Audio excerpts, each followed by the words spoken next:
This video I had only intended to be about the garments of skin and what that was and what did Yah clothe Adam and Eve in the Garden of Eden with. And as I began to dig into scripture, I found other things that I did not expect. So let's begin at the beginning. In Genesis 1, verse 29, "And God said, Behold, I have given you every plant yielding seed that is on the face of all the earth, and every tree with seed in its fruit. You shall have them for food." So we see at this point in time that Adam and Eve were not consuming any type of animal. They were not killing animals. Everything in the garden was living peacefully.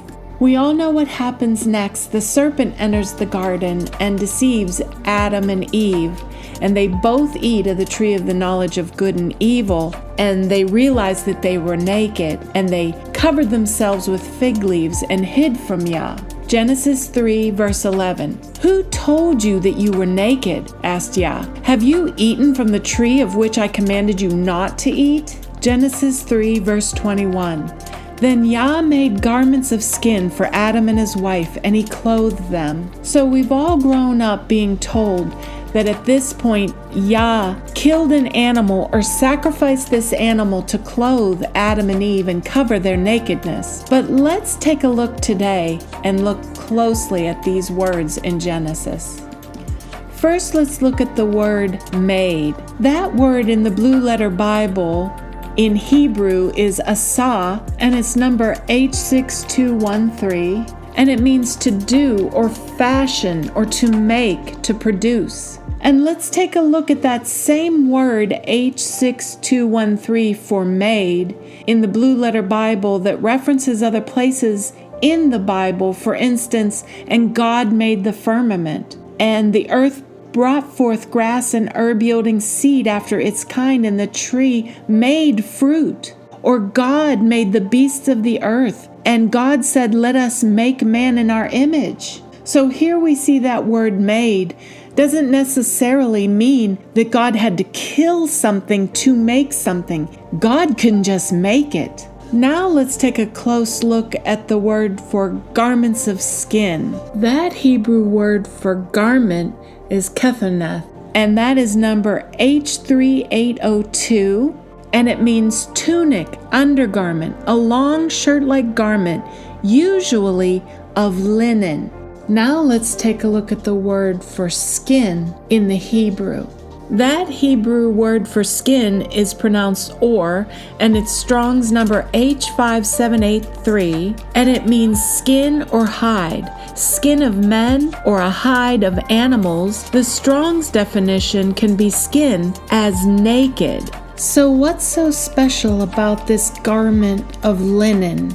Linen works effectively to suppress pathogenic microflora and bacteria while repelling dirt. Linen is actually considered to be one of the cleanliest fabrics of all, as it contains both antiseptic and antibacterial properties that work to prevent the growth of bacteria. Linen is made from fibers sourced from the stem of the flax plant. The seeds from the flax plant can be eaten, and these flax seed is commonly used to improve digestive health. The flax seed may also help lower total blood cholesterol, which may help reduce the risk of heart disease. So now that we see how special this plant that creates linen is for our outer body and our internal body, let's take a look at some other places. So let's now look at the Torah where this word clothe, meaning a tunic,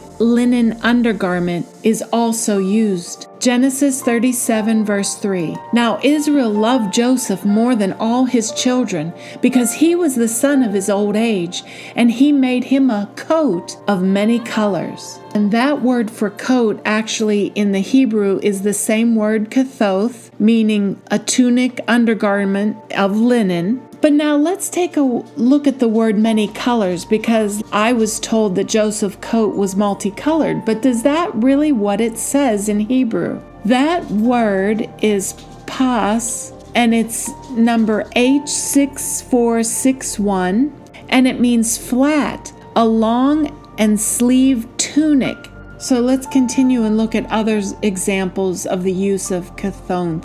Exodus 39 verse 27. And they made coats of fine linen of woven work for Aaron and for his sons. Leviticus 16 verse 14. He shall put on the holy linen coat, and he shall have the linen breeches upon his flesh, and shall be girded with a linen girdle, and with the linen mitre shall he be attired. These are holy garments. Therefore shall he wash his flesh in water, and so put them on. So we see here that the holy linen coat is the clothe, the same word. But then we see below the linen breeches upon his flesh. So what are these linen breeches? So that word in the Blue Letter Bible in the Hebrew is pronounced miknos, and it's number H3647, and it means underwear, a priestly undergarment of linen. And if we scroll down, we read, the breeches of the Hebrew priest, so called from their hiding and concealing their nakedness. Let's go back to Leviticus 16 verse 4 and take a close look in the Hebrew at that word, upon his flesh. Let's look at that word flesh. That word is pronounced bashar, and it's from the Strong's H1319, and it's flesh, body. If we look down, it's nakedness or skin. So in Genesis 3:21, the garments of skin is not garments of skin. It's the linen garment that goes against the skin to cover the nakedness of the skin. So in the Garden of Eden, Yah clothed Adam and Eve before he sent them off as priests out of the garden, protecting them in this linen fabric to protect their skin and conceal their nakedness. Isaiah 22 verses 20 through 21. Yah said to Shebna, when that happens, I will send for my servant Eliakim, son of Hilkiah. I will dress him in the linen robe and fasten it with your belt. I will give him your authority, and he will be like a father to those who live in Jerusalem and to the nation of Judah. So if Yah didn't clothe Adam and Eve in animal skins, and he clothed them in linen, why would we be eating animals today?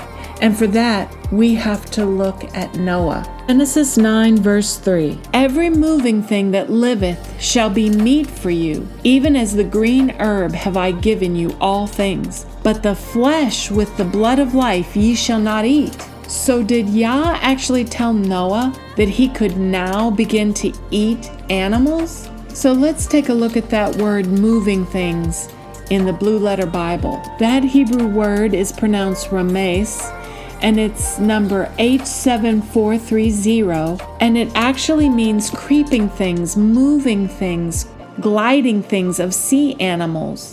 And in the Strong's Hebrew lexicon, that same number is said to be a reptile or any other rapidly moving animal that creepeth. And then it refers to the Greek word. That Greek word in the Hebrew lexicon is pronounced herpeton, and the meaning of that Greek word is a serpent, a reptile, a small animal creeping thing, and to marine animals. So we see here in Genesis 9 verse 3 that someone has tampered with the Hebrew word for moving thing and made us believe that it meant now we were to be able to eat every moving thing or every animal, when in reality that word means reptile. The problem with the word reptile, though, is that is an unclean animal. And so have they deceived us and rewritten the Torah to make us eat animals, but then replaced it with reptile to deceive us even further? That will take further study and prayer to figure out